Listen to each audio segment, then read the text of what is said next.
Welcome to hello స్వతంత్ర. దివాలా అంటే ఏమిటి? వినియోగదారుల హక్కులు ఎలా కాపాడుకోవాలి? కాపీరైట్ చట్టం అంటే ఏమిటి? క్రిమినల్ లాలో ఏ అంశాలు వస్తాయి? రియల్ ఎస్టేట్ మోసాలకు చట్టంలో ఏ విధమైన రక్షణ ఉంది? ఇలాంటి అంశాలు మనకి చెప్పడానికి మనతో పాటు ఉన్నారు హైకోర్టు న్యాయవాది నల్లమచ్చు హరిప్రసాద్ గారు ఉన్నారు. ఆయనతో మాట్లాడి మరిన్ని విషయాలు వివరంగా తెలుసుకుందాం. మీరు కూడా సార్తో మాట్లాడి మీకున్న డౌట్స్ క్లియర్ చేయాలనుకుంటే స్క్రీన్ మీద కనిపిస్తున్న నెంబర్కి కాల్ చేయండి. మీకున్న డౌట్స్ని క్లియర్ చేసుకోండి. నమస్కారం సార్. సార్, ఇప్పుడు మనం చూసుకున్నట్లయితే ఈ దివాలా ఎత్తేసారనే న్యూస్ రోజు ఎక్కడో దిక్కున వింటూనే ఉంటాం. ఏదో కంపెనీ కానీ ఏదో ఒక రియల్ ఎస్టేట్ కానీ దివాలా ఎత్తేస్తూనే ఉంటారు. ఇఫ్ ఇన్ కేస్ మనం రియల్ ఎస్టేట్లో ఇన్వెస్ట్మెంట్ చేసాము, ఒక ఫ్లాట్ తీసుకున్నాం, వాళ్ళు మనకి ఇవ్వకుండానే దివాలా ఎత్తేస్తే మనం కేసు ఏ విధంగా ఫైల్ చేయాలి? ఎటువంటి చట్టాలు మనకి అమల్లో ఉంటాయి? మొట్టమొదటిసారిగా మనము ఈ ఫ్లాట్ ఇవ్వని పక్షంలో ఒకటి కన్జ్యూమర్ కోర్టును ఆశ్రయించవచ్చు, రెండవది క్రిమినల్ కేసు పెట్టవచ్చు, మరియు వారికి సంబంధించిన ప్రాపర్టీ ఏదైతే ఉన్నదో దాన్ని సివిల్ కోర్టు ద్వారా అటాచ్మెంట్ కోర్టును అడగవచ్చు. ఈ మూడు ప్రక్రియల ద్వారా వినియోగదారుడు తనకు సంబంధించిన చట్టాన్ని వినియోగించుకొని ఈ ప్రాపర్టీని కాపాడుకోవచ్చు. సరే, ఇప్పుడు మనం ఫ్లాట్ కొన్న తర్వాత మ్యాపింగ్ ప్రాబ్లం అనేది ఉంటే దాన్ని మనం ఎలా సాల్వ్ చేసుకోవాలి? మ్యాపింగ్ ప్రాబ్లం ఉన్నప్పుడు మనం నియరెస్ట్ సర్వేయర్కు అప్లికేషన్ పెట్టి F2 ఆన్లైన్ అప్లికేషన్ సబ్మిట్ చేసుకొని దాని ద్వారా సర్వే చేయించుకొని మ్యాప్ 2 తీసుకోవచ్చు మనం. ఇప్పుడు అదే విధంగా ఫ్లాట్స్ మనం తీసుకున్నప్పుడు బ్రోకర్స్ ఉంటారు కదా సార్, మధ్యలో ఏజెంట్స్, వాళ్ళు మన దగ్గర డబ్బులు తీసుకుని మనకి ప్రాపర్టీ అప్పచెప్పకపోతే ఎలాంటి చర్యలు వాళ్ళ మీద మనం తీసుకోవచ్చు? మనము కోర్టు ద్వారా సివిల్ దావా వేయవచ్చు, లేదంటే పోలీస్ ద్వారా కేసు పెట్టి చీటింగ్ కేసు నమోదు చేసి వాళ్ళని కోర్టుకు రప్పివ్వచ్చు. లేదు మనం వినియోగదారుల కోర్టును ఆశ్రయించి మనము లబ్ధి పొందవచ్చు కోర్టు ద్వారా. సరే, ఇప్పుడు ఇవే కాకుండా చాలా మందికి చెక్ బౌన్స్ అవుతూ ఉంటుంది. ఇప్పుడు మనకి ఒక్క పర్సన్ మనకి చెక్ ఇచ్చినప్పుడు ఆ చెక్ బౌన్స్ అయినప్పుడు మనం కేసు నమోదు చేసేటప్పుడు ఏ విధంగా నమోదు చేయాలి ఆ పర్సన్ మీద? చెక్ ఇచ్చిన వ్యక్తి అమౌంట్ ఇవ్వని పక్షంలో మనం మొట్టమొదటిసారిగా ఆ చెక్కును బ్యాంకులో సబ్మిట్ చేస్తాం. బ్యాంకు వారు మనకు మెమో ఇస్తారు. Under there are certain columns, 17 to 23 columns are there. In one of the column is insufficient of funds. దాని ప్రకారం మనకి ఇస్తే, బ్యాంకులో అమౌంట్ లేకుండా చెక్ ఇస్తే దాని ద్వారా ఆ మెమో వచ్చిన నుండి నెల రోజుల లోపల మనము చెక్ ఇచ్చిన వారికి నోటీస్ పంపించాలి.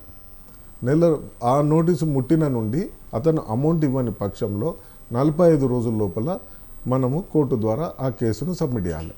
138 NI act under section 138 and 142B of negotiable instrument act ద్వారా మనం కోర్టుకు సబ్మిట్ చేసి, కంప్లైంట్ ద్వారా సబ్మిట్ చేసి అతనికి నోటీసులు జారీ అయ్యేటట్టు చూడాలి. ఇది మొట్టమొదటి ప్రక్రియ. ఈ the time period is important. It is purely technical. First notice is 1 month, then 15 days is grace period, then 1 month is for filing. ఏ మాత్రము ఈ టెక్నికల్ ఇష్యూస్లో పోయినా కానీ చెక్ బౌన్స్ డిస్మిస్ అయ్యడానికి ఆస్కారం ఉంటుంది కేసు. కాబట్టి ఫస్ట్ మనం నోటీస్ ఇష్యూ చేసేటప్పుడే బ్యాంకు వారు మెమో ఇచ్చిన డేట్ నుండి మనం ఎగ్జాక్ట్లీ 1 month లోపల నోటీస్ ఇవ్వాలి. చాలామంది ఇంకా టైం ఉన్నది, వాళ్ళు పేమెంట్ చేస్తా అన్నారు.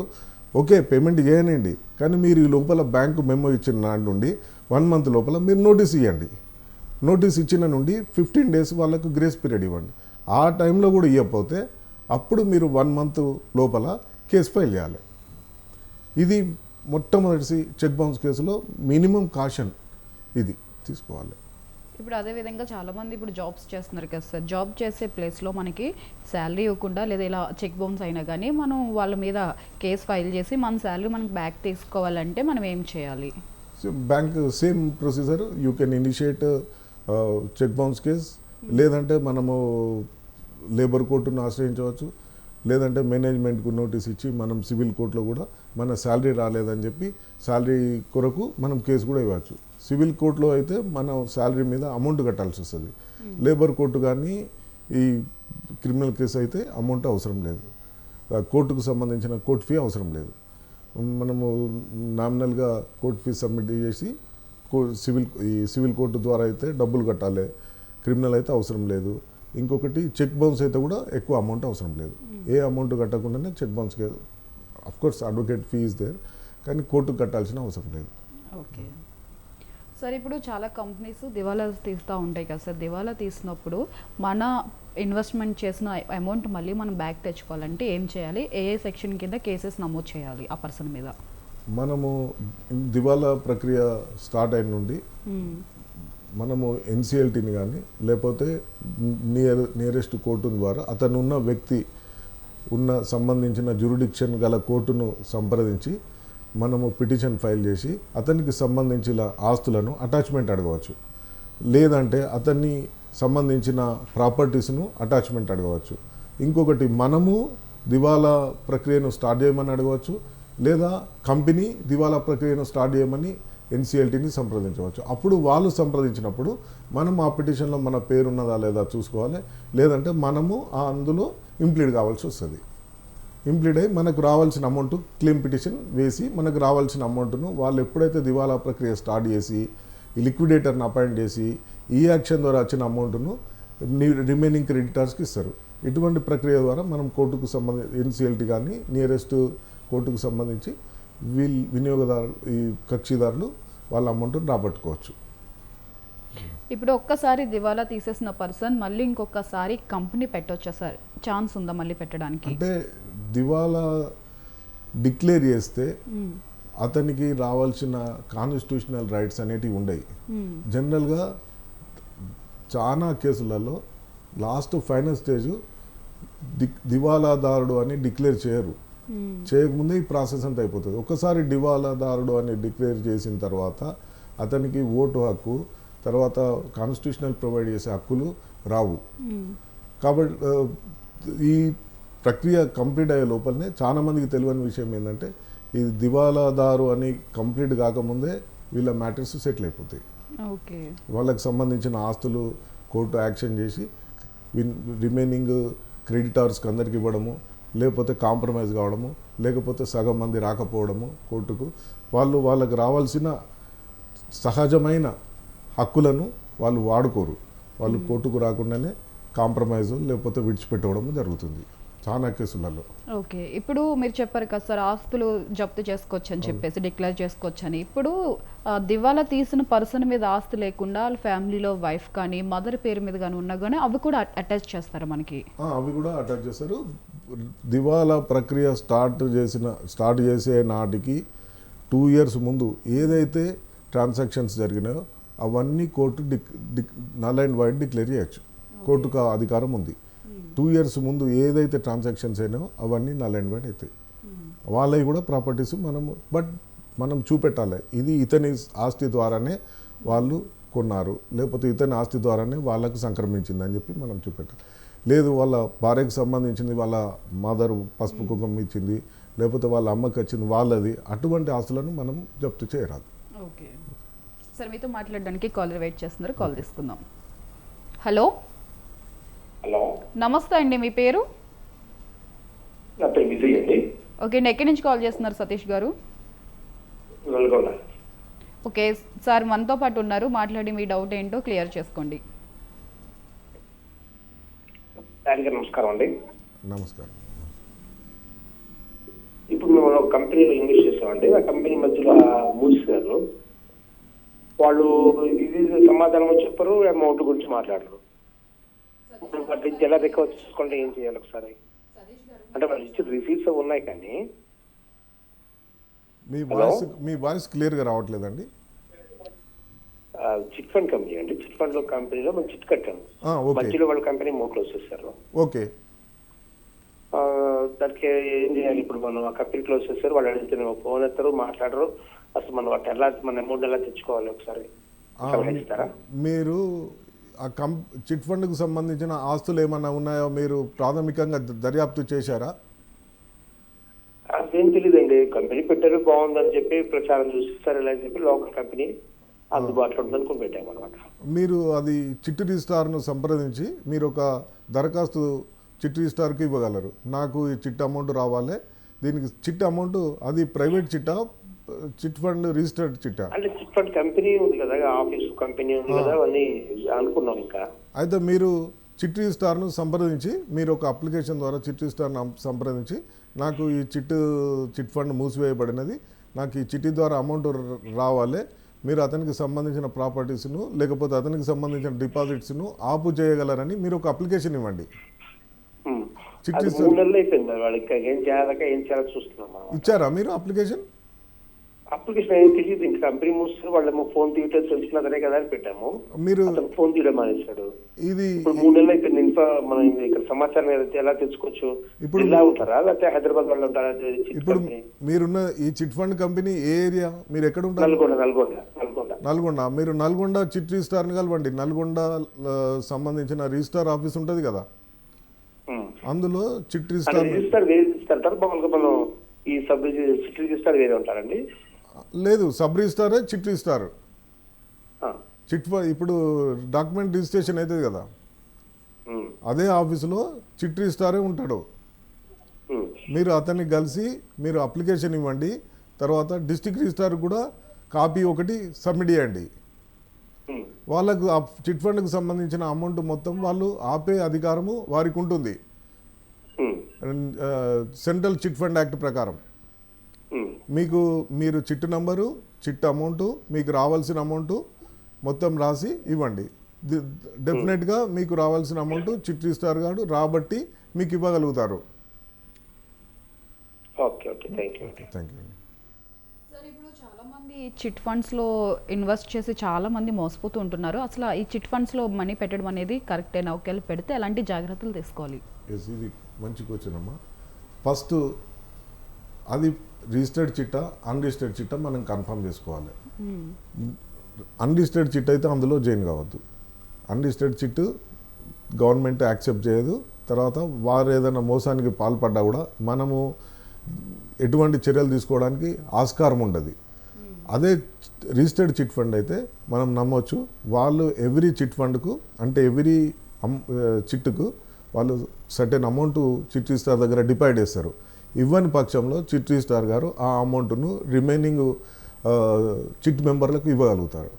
కానీ అన్రిజిస్టర్డ్ చిట్లో ఇట్లా డిపాజిట్ కానీ మనకు సెక్యూరిటీ కానీ ఉండదు.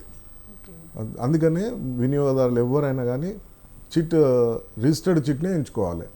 మీరు చిట్ ఫండ్ పాస్బుక్ ఇచ్చినప్పుడు అందులో చిట్ రిజిస్టర్డా అన్రిజిస్టర్డా అని ఉంటుంది. అది చూసుకొని జాగ్రత్తగా వేసుకోవాలి.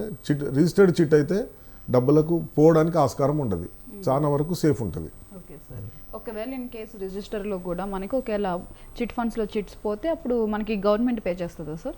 గవర్నమెంట్ అంటే వీళ్ళ అమౌంట్ గవర్నమెంట్ పే చేయదు. ఈ చిట్ ఫండ్ కంపెనీకి సంబంధించిన అమౌంట్ చిట్ రిజిస్టార్ దగ్గర ఉంటుంది. సర్టెన్ అమౌంట్ డిపాజిట్ చేస్తారు. ఇప్పుడు చిట్ ఫస్ట్ వేయగానే 1 month 2 months 3 months వీళ్ళు ఎంతో కడతారు. కట్టిన తర్వాత ఆ అమౌంట్ 4 months కట్టిన అమౌంట్ ఒక 40,000 50,000 ఉంది, కంపెనీ మూసేసింది అనుకో, ఆ 40,000 you can recover from the chit registrar. వీళ్ళు అప్లికేషన్ ఇచ్చేసి నాకు ఇట్లా అమౌంట్ రావాలి, రిమైనింగ్ ఇట్లా ఉన్నది అని చెప్తే అట్లీస్ట్ దే కెన్ సేఫ్. అదే అన్రిజిస్టర్డ్ అయితే మనం ఏం అడగరాదు. తర్వాత వేరే చిట్టింగ్ కేసు లేకపోతే రికవరీ అది పెట్టుకోవచ్చు, కానీ మనం అన్రిజిస్టర్డ్ చిట్ ఇది అన్రిజిస్టర్డ్ చిట్ అని చెప్పరాదు మళ్ళీ. అట్లా. Okay sir. సార్, ఇప్పుడు మనం ఈ మధ్యకాలంలో ఆన్లైన్ పేమెంట్స్ వచ్చిన తర్వాత ప్రతిదీ మనం ఆన్లైన్ పేమెంట్స్ చేస్తున్నాం. సమ్ టైమ్స్ వేరే వాళ్ళకి కొట్టుపోయి మనం మనీ వేరే వాళ్ళకి కొట్టేసినప్పుడు వాళ్ళు ఇవ్వనని చెప్పి మొండికేస్తే ఆ టైంలో మనం ఏం చేయాలి? మనము కంప్లైంట్ ఇవ్వచ్చు పోలీస్ వాళ్ళకు, లేదంటే బ్యాంక్ వాళ్ళకి చెప్పి బ్యాంక్ ఇది ప్రైమరీ రెస్పాన్సిబిలిటీ అంటే మనం ట్రాన్స్ఫర్ చేసినప్పుడు అయినప్పుడు ఇమ్మీడియట్ బ్యాంక్ మేనేజర్కు ఇంటిమేట్ చేసి అమౌంట్ స్టాప్ చేయమని అడగచ్చు. If it is genuine. లేదంటే మనం కంప్లైంట్ చేయొచ్చు. ఆర్ అదర్వైజ్ రాలేదనుకో, మనకు తప్పిపోయి వేరే వాళ్ళకి ఉందనుకో, we can file A suit. అంటే ఎక్కువ అమౌంట్ అయితే సూట్ ఫైల్ చేయొచ్చు మనం. లేదంటే మనం పోలీస్ వారిని సంబంధించి ఇట్లా అయిందని చెప్తే they can call the other person చేస్తారు. సార్, ఇప్పుడు చూసుకున్నట్లయితే ఇప్పుడు నేను నా ఫ్రెండ్ దగ్గర అమౌంట్ తీసుకున్నా, ఒక ప్రామిసరీ నోటు తీసుకున్నా. ఇప్పుడు నేను టైంకి అమౌంట్ పే చేయలేదు. పే చేయకపోతే ఆ ప్రామిసరీ నోటు బేస్ చేసుకుని కేసు ఫైల్ చేయొచ్చా ఆ పర్సన్ పైన? చేయొచ్చు. దానికి కాల పరిమితి 3 సంవత్సరాలు. 3 సంవత్సరాలు అయిపోయిందంటే ఆ ప్రామిసరీ నోటు చెల్లదు.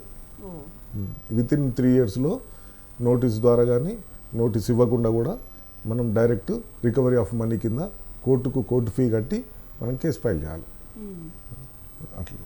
సార్ ఇప్పుడు చాలా విలేజెస్లో చూసుకున్నట్లయితే భూ రిజిస్ట్రేషన్స్ ఇవి ఉంటాయి కదా సార్, ఓన్లీ కాగితం మీద రాసుకుని లైక్ ఆన్లైన్ రిజిస్ట్రేషన్ చేయించుకోకుండా జస్ట్ నోట్ నమ్మి రిజిస్ట్రేషన్ చేయించుకుంటారు. సో అవి మనకి ఫర్దర్గా మనం ఎప్పుడన్నా సరే ఎవరైతే ఆ భూమి మనం కొనుక్కున్నామో అది ఆన్లైన్ రిజిస్ట్రేషన్ చేయించుకోలేదు, జస్ట్ నోట్ ఒకటి రాసుకున్న తర్వాత రేపు పొద్దున ఆ పర్సన్ వచ్చి భూమి నాదని చెప్పి మళ్ళీ తీసుకునే ఛాన్సెస్ ఉంటుందా? ఉంటుంది. ఓకే, అప్పుడు ఏం చేయాలి మనం సార్? ఇప్పుడు ఈ మన తెలంగాణ రాష్ట్ర ప్రభుత్వము 2 నుండి 3 సార్లు సాదా బైనామాలది ప్రక్రియను కంప్లీట్ చేయడం జరిగింది. ఆ పీరియడ్లో చాలా మంది సాదా బైనామాలు వాళ్ళు భూభారతి కానీ ధరణి చట్టం కానీ అంతకుముందు భూ రిజిస్ట్రేషన్ దానిలో కానీ టైం ఇచ్చారు వాళ్ళు. ఆ టైంలో వీళ్ళు సాదా బైనామాను రిజిస్టర్ తీసుకుంటే వాళ్ళకు గవర్నమెంట్ పాస్బుక్లు తర్వాత టైటిల్ డీడ్స్ ఇవ్వడం జరిగింది, వీళ్ళను ఓనర్లుగా డిక్లేర్ చేయడం జరిగింది. ఈ రీసెంట్గా ఆనరబుల్ హైకోర్టు కూడా ఒక ఆర్డర్ ఇచ్చింది సాదా బైనామాల మీద. ఇప్పుడు కాలపరిమితి లేదు సాదా బైనామాల మీద, కాబట్టి వాళ్ళు కోర్టులో డిక్లరేషన్ సూట్ కానీ లేకపోతే అట్లాంటివి వేసి వాళ్ళను ఎవరైతే అమ్మినరో వాళ్ళని పార్టీ చేసి మళ్ళీ రిజిస్ట్రేషన్ కొరకు లేకపోతే మా ల్యాండ్ మాదే అని డిక్లరేషన్ వేసి ఆ ప్రక్రియ ద్వారా వాళ్ళు కోర్టుకు సంప్రదించవచ్చు. కానీ సాదా బైనామాలది ఆ టైం ఉన్నప్పుడే ఈ గవర్నమెంట్ స్పెసిఫిక్ పీరియడ్ పెట్టినప్పుడే వాళ్ళు ఆన్లైన్ ద్వారా వాళ్ళ పేపర్స్ సబ్మిట్ చేసి వాళ్ళు టైటిల్ డీడ్ పొందవచ్చు.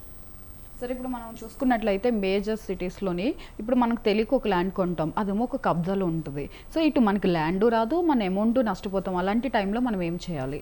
మనం మొట్టమొదటిసారిగా ప్రాపర్టీ ఈసీ కలెక్ట్ చేసుకోవాలి, తర్వాత పేపర్ యాడ్ ఇచ్చుకోవాలి. కంపల్సరీ పేపర్ యాడ్ ఇస్తే లోకల్లో పేపరు అతను వచ్చి నా ల్యాండ్ లేకపోతే నాదే అంటారు. ఈసీ కలెక్ట్ చేసినప్పుడు ఒక్కొక్కసారి ఈసీలో కూడా రిఫ్లెక్ట్ కాదు, లోకల్ ఎంక్వైరీ చేసుకోవాలి. తర్వాత ఇప్పుడు ఆన్లైన్ సైట్ igrs.gov.in ద్వారా కూడా మనం సెర్చ్ చేసుకోవచ్చు. లేదు అంటే మనం కన్సర్న్ రిజిస్ట్రేషన్ ఆఫీస్ పోయి ఈసీ మార్కెట్ వాల్యుయేషన్ అవి తీస్తే దానికి సంబంధించిన ఓనర్ ఎవరు అనేది తెలుస్తుంది.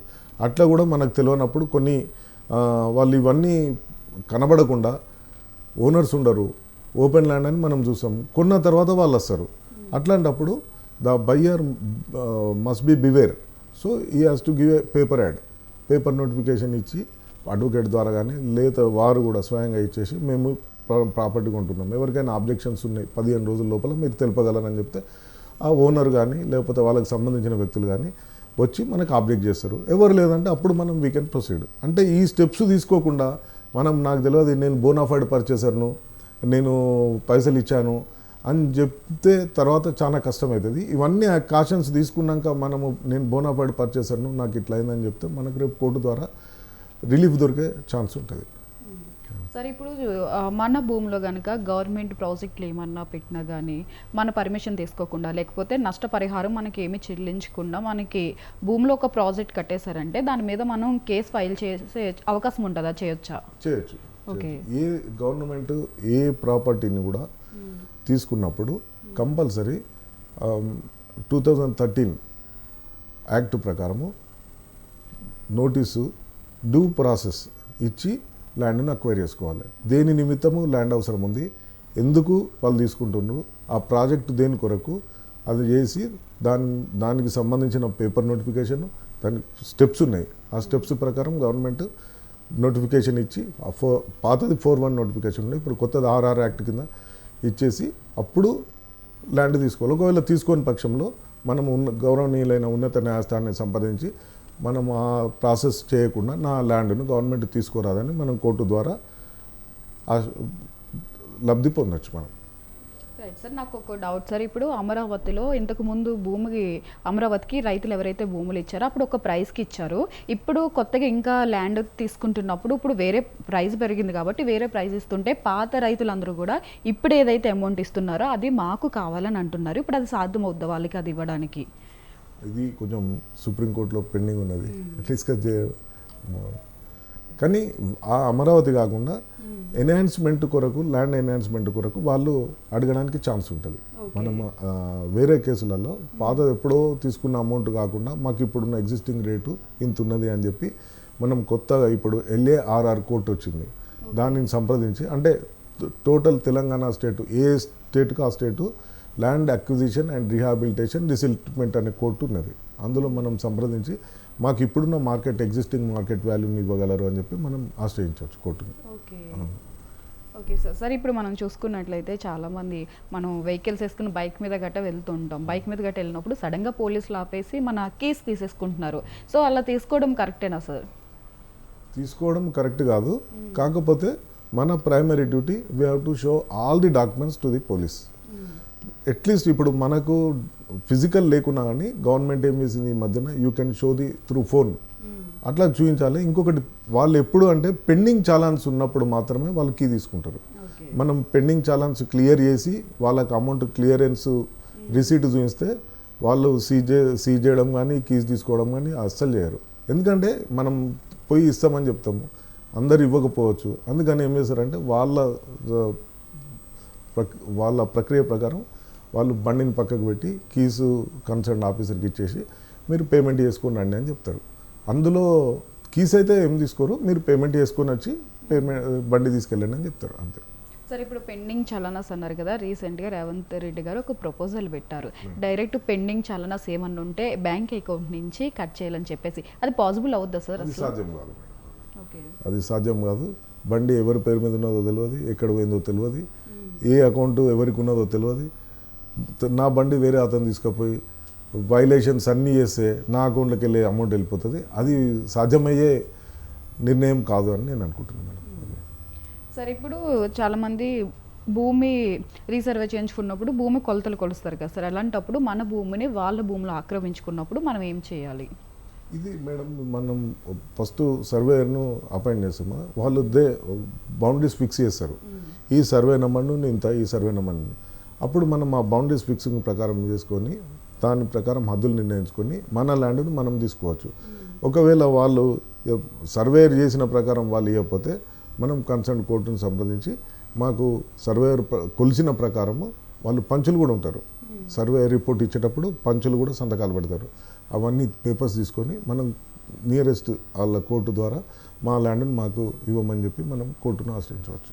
సార్ ఈ కాలంలో చాలామంది ఈఎంఐలు, బ్యాంక్స్ నుంచి లోన్స్ ఇవన్నీ చాలా ఎక్కువైపోయినాయి. సో ఇవన్నీ తీసుకుంటున్నారు కదా, ఇఫ్ ఇన్ కేస్ ఆ పర్సన్ లోన్ తీసుకున్న పర్సన్ లోన్ తీసుకుని కట్టకుండా ఉంటే కనుక బ్యాంక్ నుంచి కానీ లోన్ యాప్స్ నుంచి చాలామంది లోన్స్ తీసుకుంటున్నారు కదా సార్, వాళ్ళు మన మీద లీగల్గా తీసుకునే యాక్షన్స్ ఏముంటాయి సార్? లీగల్గా వాళ్ళు తీసుకునే యాక్షన్స్ ఏంటంటే లీగల్గా కోర్టులో కేసు ఫైల్ చేయాలి. వాళ్ళు మన చెక్కులు వారి దగ్గర ఉంటాయి, చెక్ బౌన్స్ కేసెస్ వేయాలి. కానీ వాళ్ళు ఇల్లీగల్గా కానీ లేకపోతే అనాథరైజ్డ్గా కానీ బెదిరించడం అట్లాంటివి చేయరాదు. వాళ్ళకి సంబంధించిన అన్ని పేపర్స్ వాళ్ళ దగ్గర ఉంటాయి, అగ్రిమెంట్స్ ఉంటాయి, చెక్స్ ఉంటాయి. They can initiate legal proceedings, లీగల్గా కలెక్ట్ చేయడం అవి చేసుకోవాలి మేడం. కానీ హరాస్మెంట్ అట్లా చేయరాదు. ఈ మధ్యలో కొన్ని యాప్స్ నుంచి మీ ఫొటోస్ బయటికి లీక్ చేస్తాము, సో అప్పుడు మనం వాళ్ళ మీద రివర్స్ లో కేసు ఫైల్ చేయొచ్చు. పాసిబుల్ ఉంది. వాళ్ళు they can initiate legal proceeding. అంతేగాని ఇల్లీగల్ కానీ అనాథరైజ్డ్ కానీ గుండాలను పెట్టి మనల్ని బెదిరించి చేయడము అట్లాంటిది ఎట్టి పరిస్థితులే రాదు. చట్టం వాటిని ఒప్పుకోదు. సార్ ఇప్పుడు మనకి వారసత్వంగా వచ్చే ఆస్తులు ఉంటాయి కదా సార్, ఆస్తులు వచ్చిన తర్వాత ఒక పేరెంట్స్ వేలినామా రాయకుండా చనిపోతే కనుక ఆ వారసత్వం నుంచి వచ్చే ఆస్తులు కూతురుకు కూడా హక్కు ఉంటుందా సార్? కూతురు కూడా 2005లో సుప్రీంకోర్టు జడ్జిమెంట్ ప్రకారం 2005 కంటే ముందు కానీ తర్వాత కానీ పుట్టిన ప్రతి ఆడవారికి ఆస్తిలో హక్కు ఉంటుంది. సార్ ప్రతి విషయం చాలా చక్కగా వివరించారు. అంటే చాలా డౌట్స్ ఇవన్నీ జనరల్గా చాలా మందికి ఉంటాయి, బట్ ఎలా అడిగి తెలుసుకోవాలి ఇవన్నీ డౌట్స్ ఉంటాయి. సో మన ప్రేక్షకులకి మాకు అన్ని చాలా క్లియర్ చేస్తారు. Thank you so much sir. చూసారు కదా, ఇది ఇవాల్టి హలో స్వతంత్ర ప్రోగ్రామ్. తిరిగి రేపు మరో ఎపిసోడ్లో కలుద్దాం. అప్పటి వరకు చూస్తూనే ఉండండి స్వతంత్ర.